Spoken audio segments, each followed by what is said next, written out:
Doctor APJ Abdul Kalam की जीवनी। APJ Abdul Kalam, जिन्हें जनता के राष्ट्रपति और भारत के मिसाइल मैन के नाम से भी जाना जाता है, एक प्रतिष्ठित भारतीय वैज्ञानिक और राजनेता थे जिन्होंने देश के इतिहास पर एक अमिट छाप छोड़ी। 15 अक्टूबर 1931 को तमिलनाडु के रामेश्वरम में जन्मे वह साधारण शुरुआत से उठकर भारत की सबसे प्रिय शख्सियतों में से एक बन गए। डॉ कलाम के शानदार करियर में भारत के अंतरिक्ष और मिसाइल कार्यक्रमों, विशेष रूप से सफल पोखरण द्वितीय परमाणु परीक्षणों में महत्वपूर्ण योगदान शामिल था। 2002 में उन्होंने 11वें राष्ट्रपति के रूप में भारत में सर्वोच्च संवैधानिक पद ग्रहण किया, जहां उनकी सादगी, विनम्रता और प्रेरणादायक भाषणों ने उन्हें देश का प्रिय बना दिया। अपनी राजनीतिक भूमिका से परे डॉ कलाम एक विपुल लेखक और एक प्रेरणादायक वक्ता थे, जिनकी विंग्स ऑन अ फायर और इग्नाइटेड माइंड्स जैसी किताबें अनगिनत व्यक्तियों, विशेष रूप से युवाओं को अपने सपनों को आगे बढ़ाने और देश के विकास में योगदान देने के लिए प्रेरित करती हैं।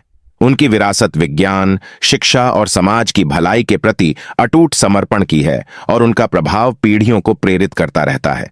डॉ एपीजे अब्दुल कलाम, पूरा नाम अबुल पाकिर जैनुलाब्दीन अब्दुल कलाम, एक भारतीय वैज्ञानिक और राजनीतिज्ञ थे जिन्होंने 2002 से 2007 तक भारत के 11वें राष्ट्रपति के रूप में कार्य किया।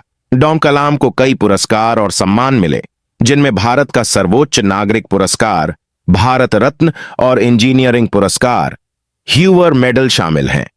डॉ कलाम इसरो में शामिल हुए और भारत के उपग्रह प्रक्षेपण यान कार्यक्रमों में योगदान दिया। उन्होंने भारत के पहले उपग्रह रोहिणी के विकास में महत्वपूर्ण भूमिका निभाई। अब्दुल कलाम बाद में डीआरडीओ में शामिल हो गए, जहां उन्होंने बैलिस्टिक मिसाइल प्रौद्योगिकी के विकास में प्रयासों का नेतृत्व किया, जिससे उन्हें भारत का मिसाइल मैन उपनाम मिला।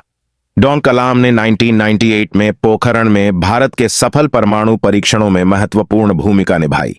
इन परीक्षणों ने भारत के परमाणु सशस्त्र राष्ट्र के रूप में उद्भव को चिह्नित किया। पोखरण द्वितीय परीक्षणों का भारत की रक्षा क्षमताओं और वैश्विक परमाणु राजनीति पर गहरा प्रभाव पड़ा। डॉ कलाम ने विभिन्न बैलिस्टिक मिसाइल प्रणालियों के विकास में नेतृत्व प्रदान किया। उनके प्रयासों से उन्हें मिसाइल मैन ऑफ इंडिया की उपाधि मिली। उन्होंने भारत की रक्षा क्षमताओं को बढ़ाते हुए अग्नि और पृथ्वी जैसी मिसाइलों के विकास में योगदान दिया। डॉ कलाम 2002 में भारत के 11वें राष्ट्रपति चुने गए। वह भारत के इतिहास में सबसे लोकप्रिय और सम्मानित राष्ट्रपतियों में से एक बन गए। अपनी सादगी और प्रेरणादायक भाषणों के लिए जाने जाने वाले उन्होंने अपने कार्यकाल के दौरान महत्वपूर्ण प्रभाव डाला। डॉ कलाम ने कई किताबें लिखीं, जिनमें विंग्स ऑन अ फायर और इग्नाइटेड माइंड्स शामिल हैं। उनकी पुस्तकों ने अनगिनत व्यक्तियों, विशेषकर छात्रों को अपने सपनों को साकार करने और देश के विकास में योगदान देने के लिए प्रेरित किया है। वह एक प्रसिद्ध प्रेरक वक्ता थे, जो लोगों को उत्कृष्टता हासिल करने और समाज पर सकारात्मक प्रभाव डालने के लिए प्रोत्साहित करते थे। अपने राष्ट्रपति कार्यकाल के बाद डॉ कलाम विभिन्न शैक्षिक और वैज्ञानिक पहलों में सक्रिय रूप से लगे रहे। उन्होंने विशेषकर विज्ञान और प्रौद्योगिकी के क्षेत्र में युवाओं को प्रेरित करना और मार्गदर्शन करना जारी रखा और कई लोगों के लिए मार्गदर्शक के रूप में कार्य किया। डॉ कलाम ने भावी पीढ़ियों के लिए शिक्षा, नवाचार और आत्मनिर्भरता की एक स्थायी विरासत छोड़ने की पहल पर काम किया। डॉ एपीजे 27 जुलाई 2015 को अब्दुल कलाम का निधन हो गया।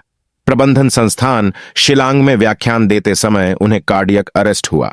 डॉ कलाम व्याख्यान के दौरान गिर पड़े और उन्हें तुरंत बेथनी अस्पताल ले जाया गया, जहां उन्हें मृत घोषित कर दिया गया।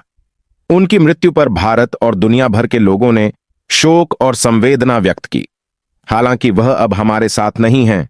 डॉ कलाम की विरासत उनके लेखन, भाषणों और भारत के वैज्ञानिक और शैक्षिक परिदृश्य पर उनके प्रभाव के माध्यम से जीवित है। भारत में 7 दिन का राजकीय शोक मनाया गया और उनके अंतिम संस्कार में विभिन्न क्षेत्रों के गणमान्य लोग शामिल हुए।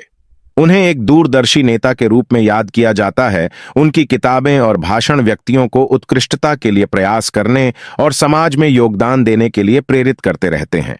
शिक्षा और मार्गदर्शन में डॉ कलाम के काम ने भारत के शैक्षिक परिदृश्य पर एक स्थायी प्रभाव छोड़ा है।